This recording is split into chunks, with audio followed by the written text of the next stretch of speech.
Good evening. I hope you've had a wonderful day today. Welcome to BVJ's Bedtime Stories. My name is Big Voice J, and this is a show where we get you ready for a great night's sleep with some old familiar stories that you haven't heard in a while. Links to every story can be found in the show notes at our website, bedtimewithbvj.com. Tonight's story: The Adventure of the Noble Bachelor by Arthur Conan Doyle. Lord St. Simon marriage and its curious termination have long ceased to be a subject of interest in these exalted circles in which the unfortunate bridegroom moves. Fresh scandals have eclipsed it, and their more piquant details have drawn the gossips away from this 4-year-old drama. As I have reason to believe, however, that the full facts have never been revealed to the general public, and as my friend Sherlock Holmes had a considerable share in clearing the matter up, I feel that no memoir of him would be complete without some little sketch of this remarkable episode. It was a few weeks before my own marriage, during the days when I was still sharing rooms with Holmes on Baker Street, that he came home from an afternoon stroll to find a letter on the table waiting for him. I had remained indoors all day, for the weather had taken a sudden turn to rain with high autumnal winds, and a Jezebel bullet which I had brought back in one of my limbs as a relic of my Afghan campaign throbbed with dull persistence. With my body in one easy chair and my legs upon another, I had surrounded myself with a cloud of newspapers until at last, saturated with the news of the day, I tossed them all aside and lay listless, watching the huge crest and monogram upon the envelope upon the table and wondering lazily who my friend's noble correspondent could be. "Here is a very fashionable epistle," I remarked as he entered. "Your morning letters, if I remember right, were from a fishmonger and a tide waiter." "Yes, my correspondence is certainly the charm of variety," he answered, smiling. "And the humbler are usually the more interesting. This looks like one of those unwelcome social summonses which call upon a man either to be bored or to lie." He broke the seal and glanced over the contents. "Oh, come, it may prove to be something of interest after all. Not social. No, distinctly professional, and from a noble client, one of the highest in England. My dear fellow, I congratulate you. I assure you, Watson, without affectation, that the status of my client is a matter of less moment to me than the interest of his case. It is just possible, however, that also may not be wanting in this new investigation. You have been reading the papers diligently of late, have you not?" "It looks like it," said I ruefully, pointing to a huge bundle in the corner. "I have had nothing else. It is fortunate, for you will perhaps be able to post me up. I read nothing except the criminal news in the agony column. The latter was always instructive. But if you have followed recent events so closely, you must have read about Lord St. Simon and his wedding." "Oh, yes, with the deepest interest." "That is well. The letter which I hold in my hand is from Lord St. Simon. I will read it to you, and in return you must turn over those papers and let me have whatever bears upon the matter. This is what he says. My dear Mr. Sherlock Holmes, Lord Backwater tells me that I may place implicit reliance upon your judgment and discretion. I have determined, therefore, to call upon you and to consult you in reference to the very painful event which has occurred in connection with my wedding. Mr. Lestrade of Scotland Yard is acting already in the matter, but he assures me that he sees no objection to your cooperation, and he even thinks that it might be of some assistance. I will call at 4 o'clock in the afternoon, and should you have any other engagement at the time, I hope that you will postpone it, as this matter is of paramount importance. Yours faithfully, St. Simon." It is dated from Grosvenor Mansions, written with a quill pen, and the noble lord has had the misfortune to get a smear of ink on the outer side of his right little finger, remarked Holmes, as he folded up the epistle. "He says 4 o'clock. It is 3 now. He will be here in an hour. Then I have just time, with your assistance, to get clear upon the subject. Turn over those papers and arrange the extracts in their order of time, while I take a glance as to who our client is." He picked a red-covered volume from a line of books of reference beside the mantelpiece. "Here he is," said he, sitting down and flattening it out upon his knee. "Lord Robert Walsingham, Lord Walbert Walsingham de Vere St. Simon, second son of the Duke of Balmoral. Arms, azure, 3 caltrops in chief over a fesse, which is mature for marriage, was undersecretary for the colonies in a late administration. The Duke, his father, was at one time Secretary for Foreign Affairs. They inherit Plantagenet blood by direct descent and Tudor on the distaff side. Ha! Well, there is nothing very instructive in all this. I think that I must turn to you, Watson, for something more solid." "I have very little difficulty in finding what I want," said I, "for the facts are quite recent, and the matter struck me as remarkable.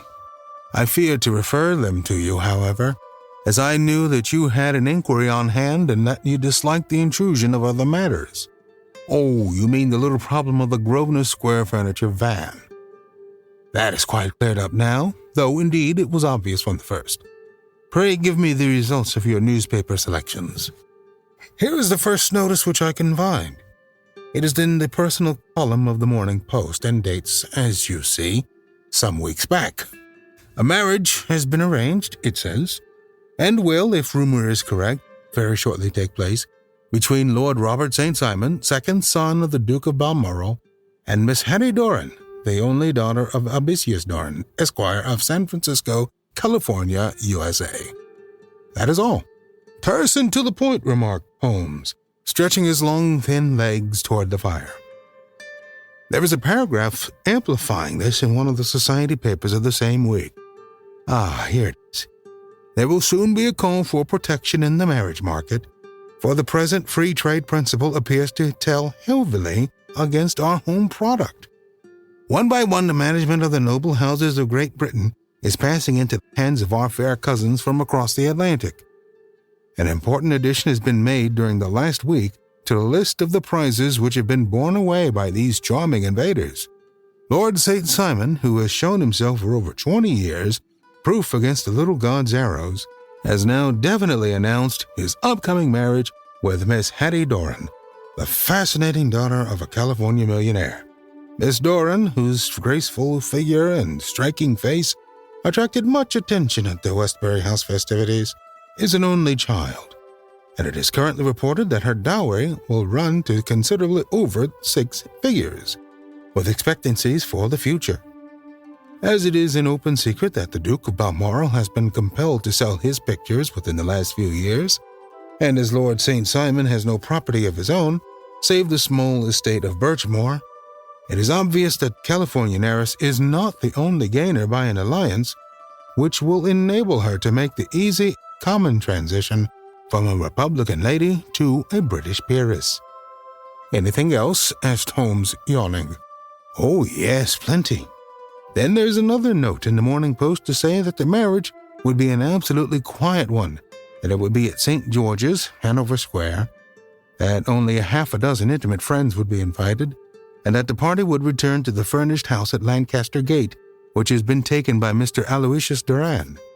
2 days later, that is, on Wednesday last, there was a curt announcement that the wedding had taken place, and that the honeymoon would be passed at Lord Backwater's place, near Petersfield. Those are all the notices which appeared before the disappearance of the bride." "Before the what?" asked Holmes with a start.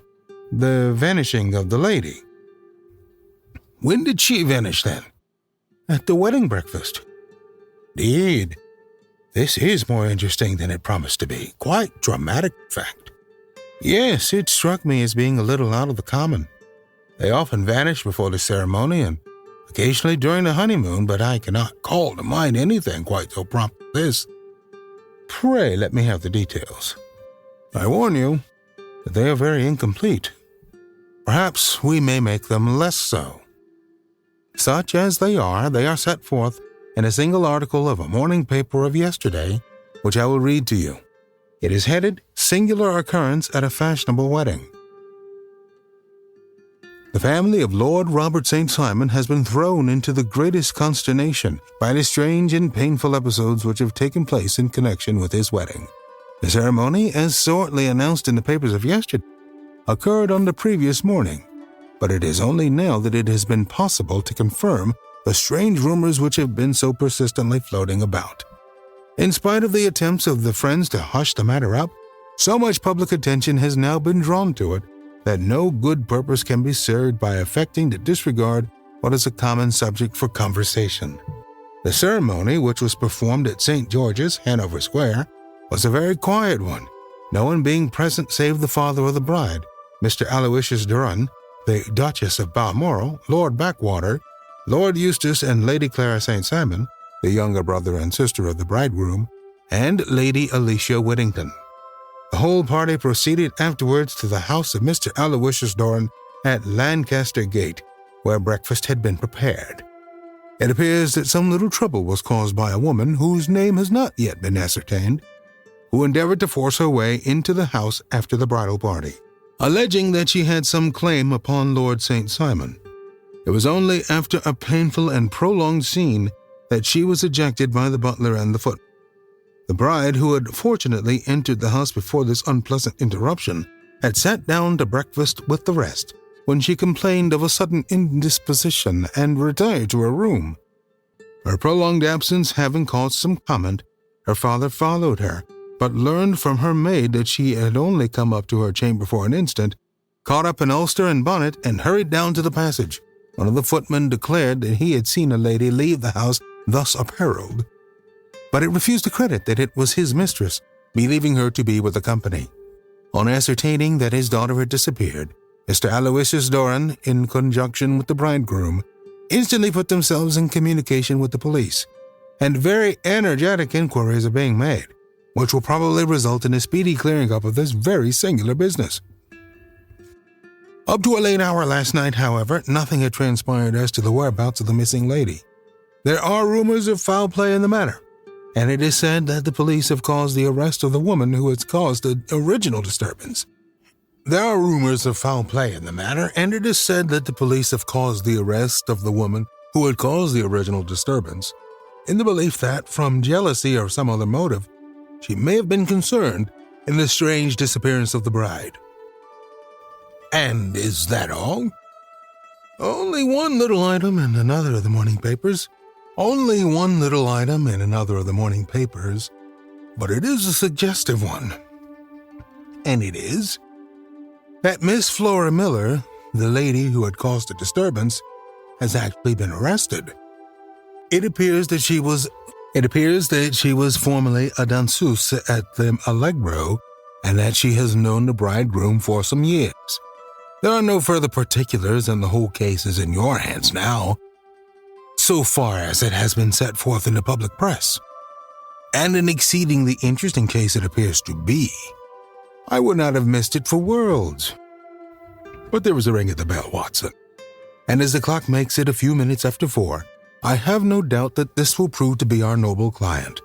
Do not dream of going, Watson, for I very much prefer having a witness, if only as a check to my own memory. Lord Robert St. Simon, announced our page boy, throwing open the door. A gentleman entered, with a pleasant, cultured face, high-nosed and pale, with something perhaps of petulance about the mouth, and with the steady, well-opened eye of a man whose pleasant lot it had ever been to command and to be obeyed. His manner was brisk, and yet his general appearance gave an undue impression of age, for he had a slight forward stoop and a little bend of the knees as he walked. His hair, too, as he swept off his very curly-brimmed hat, was grizzled toward the edges and thin around the top. As to his dress, it was careful to the verge of foppishness, with high collar, black frock coat, white waistcoat, yellow gloves, patent leather shoes, and light-colored gaiters. He advanced slowly into the room, turning his head from left to right, and swinging in his right hand the cord which held his golden eyeglasses. "Good day, Lord St. Simon," said Holmes, rising and bowing. "Pray take the basket chair. This is my friend and colleague, Dr. Watson. Draw up a little to the fire, and we will talk this matter over. A most painful matter to me, as you can most readily imagine, Mr. Holmes. I have been cut to the quick. I understand that you have already managed several delicate cases of this sort, sir, though I presume that they were hardly from the same class of society. No, I am descendant. I beg pardon. My last client of the sort was a king. Oh, really? I had no idea. And which king? The king of Scandinavia. What? Had he lost his wife? You can understand, said Holmes suavely, that I extend to the affairs of my other clients the same secrecy which I promised to you and yours. Of course, very right, very right. I'm sure I beg pardon. As to my own case, I'm ready to give you any information which may assist you in forming an opinion. Thank you. I have already learned all that is in the public prints, nothing more. I presume that I may take it as correct. This article, for example, as to the disappearance of the bride. Lord St. Simon glanced over it. Yes, it is correct as far as it goes. But it needs a great deal of supplementing before anyone could offer an opinion. I think that I may arrive at my facts most directly by questioning you. Pray do so. When did you first meet Miss Hattie Doran? In San Francisco a year ago. You were traveling in the States? Yes. Did you become engaged then? No. But you were on a friendly footing. I was amused by her society, and she could see that I was amused. Her father is very rich. He is said to be the richest man on the Pacific Slope. And how did he make his money? In mining. He had nothing a few years ago, then he struck gold, invested it, and came up by leaps and bounds.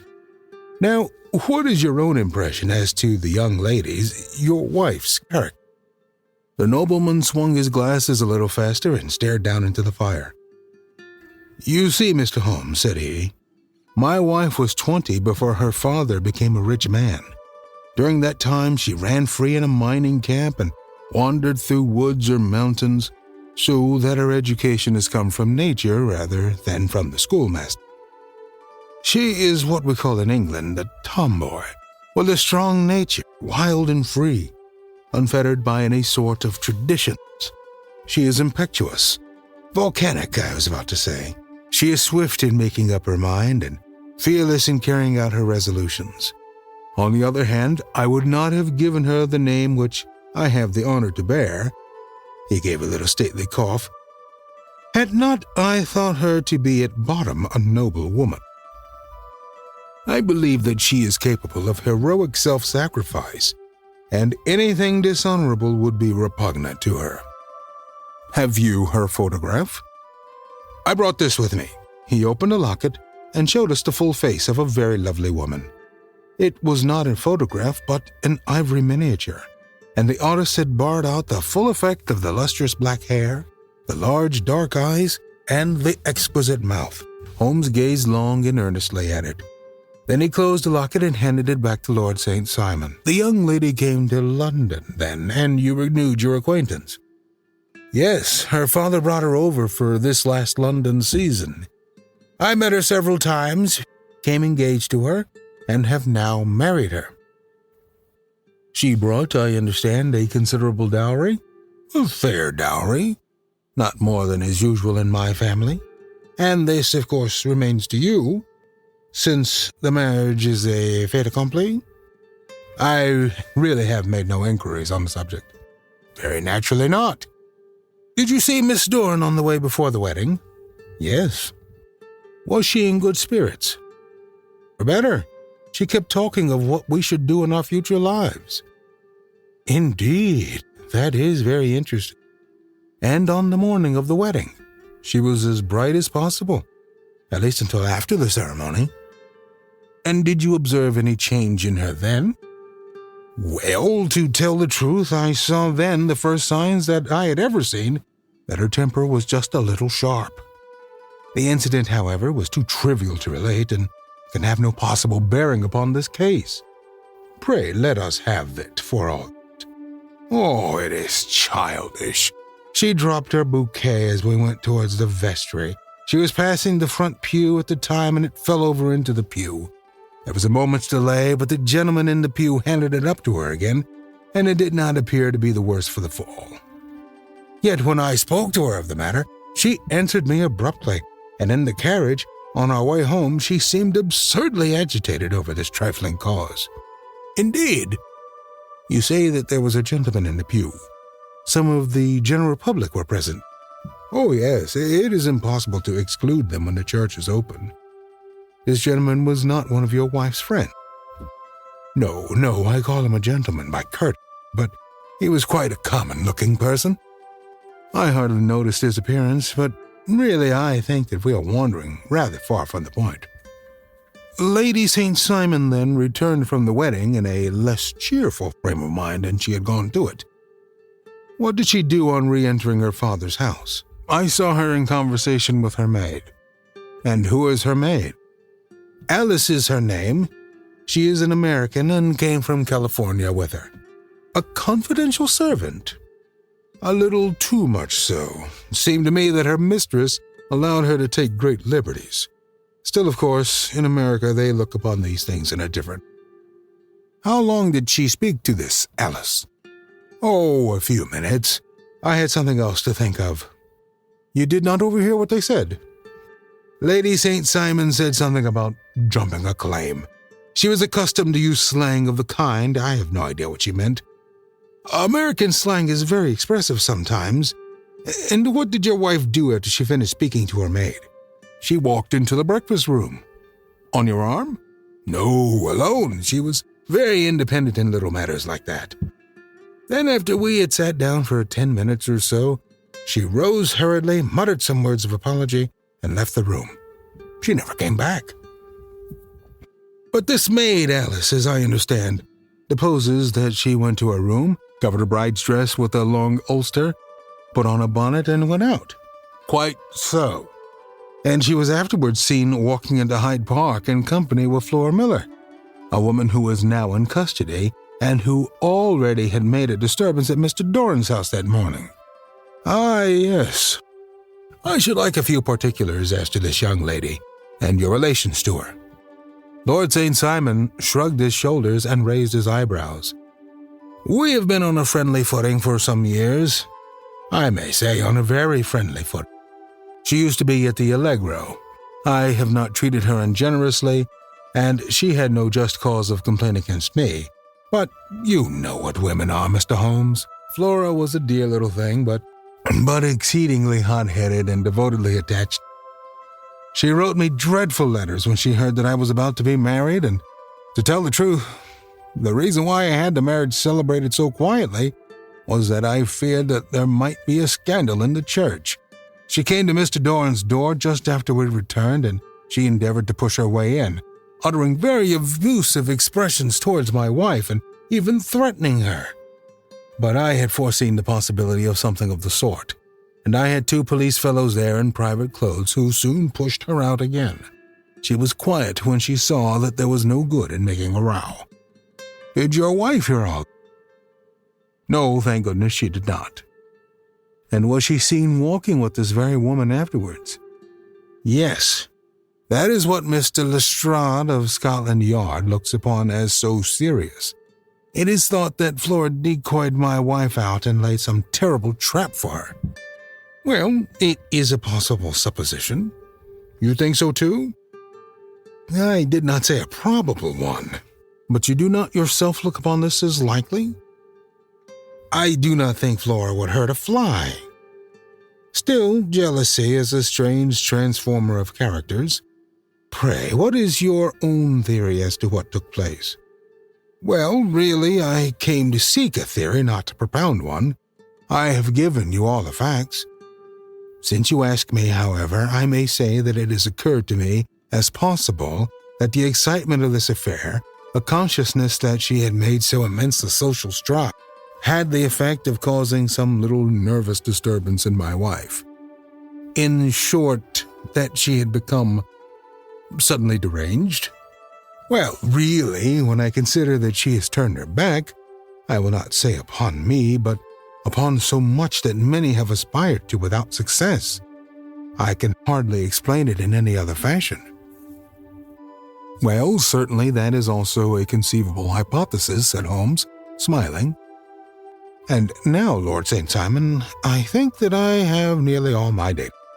May I ask whether you were seated at the breakfast table so that you could see out of the window? We could see the other side of the road and the park." "Quite so. Then I do not think that I need to detain you longer. I shall communicate. Should you be fortunate enough to solve this problem," said our client, right? "I have solved it." "Eh? What was that?" "I say that I have solved it." "Where then is my wife?" "That is a detail which I shall speedily supply." Lord St. Simon shook his head.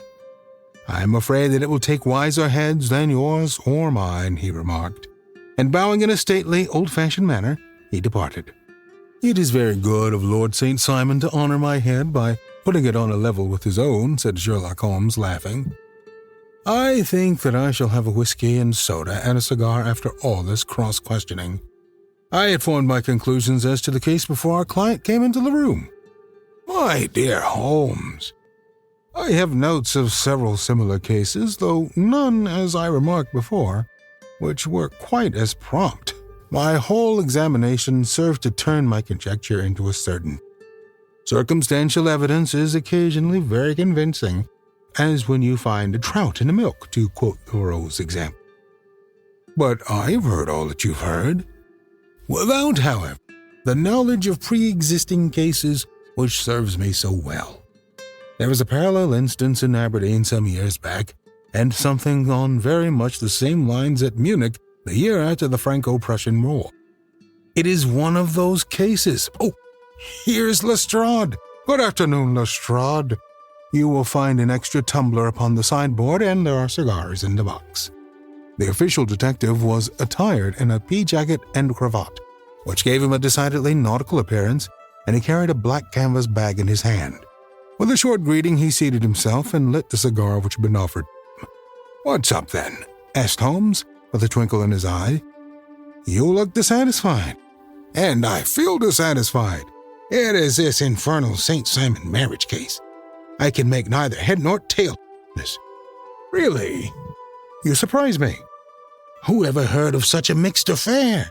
Every clue seems to slip through my fingers. I have been at work upon it all day." "And very wet it seems to have made you," said Holmes, laying his hand upon the arm of the pea jacket. "Yes, I've been dragging the Serpentine." "In heaven's name, what for?" "In search of the body of Lady St. Simon."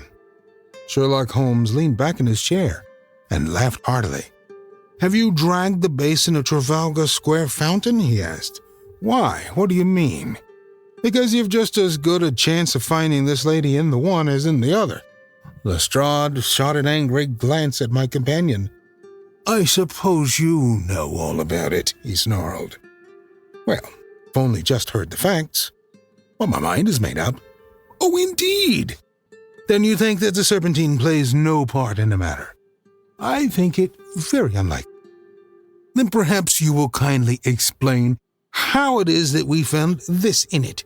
He opened the bag as he spoke, and tumbled onto the floor a wedding dress of watered silk, a pair of white satin shoes, and a bride's wreath and veil, all discolored and soaked in water. "There," said he, putting a new wedding ring upon the top of the pile. "There is a little nut for you to crack, Master Holmes." "Oh, indeed," said my friend, blowing blue rings into the air. "You dragged them from the Serpentine." "No. They were found floating near the margin by a park keeper. They have been identified as her clothes, and it seemed to me that if the clothes were there, the body would not be far off. By the same brilliant reasoning, every man's body is to be found in the neighborhood of his wardrobe. And pray, what did you hope to arrive at through this?" "At some evidence indicating Flora Miller and the disappearance."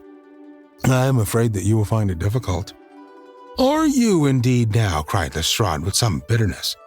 "I am afraid, Holmes, that you are not very practical with your deductions and your inferences. You've made 2 blunders in as many minutes. This dress does implicate Miss Flora Miller." "And how?" "In the dress is a pocket. In the pocket is a card case. In the card case is a note, and here is the very note. He slapped it down upon the table in front of him. Listen to this. You will see me when all is ready. Come at once. F.H.M. Now, my theory all along has been that Lady St. Simon was decoyed away by Flora Miller, and that she, with Confederates no doubt, was responsible for her disappearance. Here, signed with her initials, is the very note which was no doubt quietly slipped into her hand at the door and which lured her within their reach. Very good, Lestrade, said Holmes, laughing. You really are fine indeed. Let me see it. He took up the paper in a listless way, but his attention instantly became riveted, and he gave a little cry of satisfaction. This is indeed important, said he. Ha! You find it so. Extremely so. I congratulate you warmly. Lestrade rose in his triumph and bent his head to look. Why, he shrieked, you're looking at the wrong side. On the contrary, this is the right side. The right side? You're mad. Here's the note written in pencil over here. And over here is what appears to be the fragment of a hotel bill, which interests me deeply. There's nothing in it. I looked at it before, said Lestrade. October 4th, rooms, 8 shillings. October 4th, rooms 8S, breakfast 2S, 6D, cocktail 1S, lunch 2S, 6D, glass sherry 8D. I see nothing in that. Very likely not. It's most important all the same.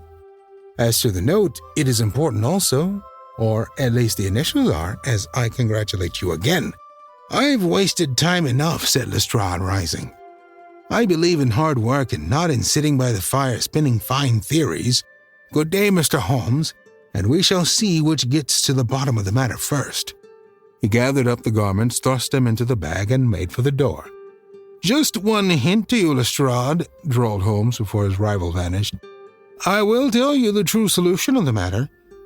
Lady St. Simon is a myth. There is not, and there never has been, any such person. Lestrade looked sadly at my companion. Then he turned to me, tapped his forehead 3 times, shook his head solemnly, and hurried away. He had hardly shut the door behind him when Holmes arose to put on his overcoat. There is something in what the fellow says about outdoor work, he remarked. So I think, Watson, I must leave you to your papers for a little.